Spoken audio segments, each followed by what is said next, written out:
یہ وہی اصلاح نفس ہے، یہ وہی تزکیہ ہے جس کے لیے سرکار غوث اعظم نے 25 سال جنگلوں میں گزارے ہیں۔ یہ وہی اصلاح نفس ہے، وہی تزکیہ ہے جس کے لیے سرکار غریب نواز نے 20 سال اپنے پیر کی خدمت فرمائی ہے۔ یہ وہی تزکیہ، وہی اصلاح نفس ہے جس کے لیے سرکار بندہ نواز نے سرکار بندگی مخدوم نصیر الدین محمود چراغ دہلوی رحمت اللہ علیہ کی خانقاہ میں برسوں گزارے ہیں۔ حضرات یہ وہی تزکیہ، وہی اصلاح نفس ہے جس کے لیے بزرگوں نے اپنی زندگیوں کو قربان کیا ہے۔ یہ وہی اصلاح نفس ہے کہ جب یہ ہو جاتی ہے تو بندے کا دل عرش الہی ہو جاتا ہے، بندے کا دل میں اللہ سما جاتا ہے۔ جب تک نفس کی مکاریاں اس کا مکر و فریب باقی رہے، اللہ کی محبت کی حقیقت کسی کو حاصل نہیں ہو سکتی۔ اور جب نفس ختم ہو جاتا ہے، جب نفس کی مکر و فریب سے بندہ اپنے آپ کو بچاتا ہے، تو اللہ تعالیٰ اپنی محبت آہستہ آہستہ بندے کے سینے میں اتارنا شروع کر دیتے ہیں۔ اب یہاں حضرت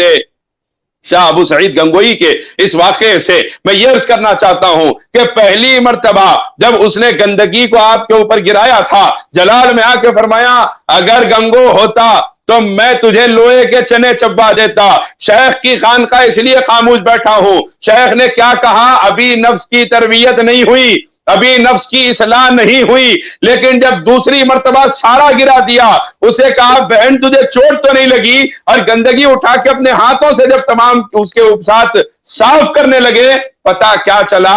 وہ نفس کی اصلاح ہونے سے پہلے وہ عالم تھا، جب نفس کی اصلاح ہو گئی ہے تو پھر یہ عالم ہو گیا ہے۔ یہ نفس کی اصلاح ہو جاتی ہے تو پھر بندے کی زندگی میں یہ تغیرات دیکھنے کو ملتے ہیں، بندے کی زندگی میں یہ کیفیات دیکھنے کو ملتی ہے۔ اور یہ نفس کی اصلاح کیسے ہوتی ہے؟ یہ صالحین کی صحبت سے ہوتی ہے، یہ بزرگان دین کی صحبت سے ہوتی ہے۔ نفس کی اصلاح کیسے ہوتی ہے؟ نفس کی اصلاح نفس کے خلاف کام کرنے سے ہوتی ہے۔ جب نفس کی اصلاح ہوتی ہے تبھی جا کے بندہ اللہ تعالیٰ کے قرب کے درجات کو محسوس کر سکتا ہے۔ اللہ کے تعلق بندے کو کب نصیب ہوتا ہے؟ جب بندہ اپنے نفس کی اصلاح کی فکر کرتا ہے۔ لیکن جب نفس کی اصلاح کی فکر ہی نہ ہو تو اللہ سے کوئی تعلق جو ہے بندے کا مضبوط نہیں ہو سکتا۔ اللہ سے تعلق کو مضبوط کرنے کے لیے، جنت کے لیے اپنا راستہ ہموار اگر ہمیں کرنا ہے تو ہمارے اوپر لازم ہے ہم اپنی نفس کی اصلاح کی فکر کریں اور بزرگان دین کی صحبت اختیار کریں۔ ان کی صحبتوں میں بیٹھ کر اپنے نفس کے جو کچھ بیماریاں ہیں اپنے پیران عظام تک پہنچائیں، اور ان بیماریوں سے پھر اپنے آپ کو ان بیماریوں سے شفا کے لیے جو چیزیں آپ کو بتائی جائیں اس پر عمل کرنے کی کوشش کریں، تب جا کے نفس کی اصلاح ہوتی ہے۔ اور جب نفس کی اصلاح ہو جاتی ہے تو اللہ کے اولیاء کی صفوں میں بندے کو شامل کر دیا جاتا ہے۔ حضرت سید الطائفہ خواجہ جنید بغدادی ارشاد فرماتے ہیں کہ کفر کی بنیاد کیا ہے؟ سرکار جنید بغدادی نے ارشاد فرمایا کفر کی بنیاد ہی یہ ہے کہ بندہ اپنے نفس کی تابع داری کرے۔ نفس کی تابع داری سے کفر کی بنیاد پڑتی ہے، یعنی اللہ تعالیٰ کی ناشکری، اللہ تعالیٰ سے دور ہونا اور اللہ تعالیٰ کی بارگاہ سے بغاوت کا جو کچھ بندے کے اندر کیفیت پیدا ہوتی ہے وہ نفس کی وجہ سے ہوتی ہے۔ اور حضرت ذوالنون مصری فرماتے ہیں کہ بندے کے لیے سب سے بھیانک جو حجاب ہے اللہ اور بندے کے درمیان میں جو سب سے بڑا پردہ ہے وہ اس کے نفس کی غلامی ہے۔ جب نفس کی اصلاح ہو جاتی ہے یہ پردہ ہٹ جاتا ہے اور اللہ تعالیٰ اپنا کرم، اپنی معیت، اپنا قرب، اپنا تعلق اپنے بندے کو عطا فرما دیتے ہیں، تب جا کے بندہ اللہ کے محبوبوں میں شامل ہو جاتا ہے۔ حضرات گرامی، بے شمار بزرگان دین کے ارشادات، خود جناب نبی کریم صلی اللہ علیہ وسلم کے ارشادات، خود اللہ تعالیٰ کے کلام میں جو ارشادات ہیں نفس کے خلاف، نفس سے لڑنے کے جو احکامات ہیں، اللہ تعالیٰ نے اپنے حبیب کی صفات کو جہاں بیان فرمایا ان صفات میں فرمایا کما ارسلنا فیکم رسولا منکم یتلو علیکم آیاتنا ویزکیکم ویعلمکم الکتاب والحکمہ۔ اللہ تعالیٰ نے اپنے حبیب کی صفات کو بیان فرمایا، اسی طرح ہم نے تم میں سے اپنے رسول کو بھیجا۔ وہ رسول کیا کرتے ہیں؟ یتلو علیکم آیاتنا، تمہارے سامنے ہمارا قرآن پڑھ کے سناتے ہیں۔ وہی پھر اس کے بعد فرمایا وَيُزَكِّيكُمْ، اور وہ میرے محبوب تمہارا تزکیہ کرتے ہیں، تمہارے نفس کی اصلاح کرتے ہیں، تمہارے نفس کی اصلاح فرماتے ہیں، تمہاری تزکیہ فرماتے ہیں۔ وَيُزَكِّيكُمْ وَيُعَلِّمُكُمُ الْكِتَابَ وَالْحِكْمَةَ، تمہیں کتاب اور حکمت کا علم دیتے ہیں۔ کتاب یعنی احکام شریعت،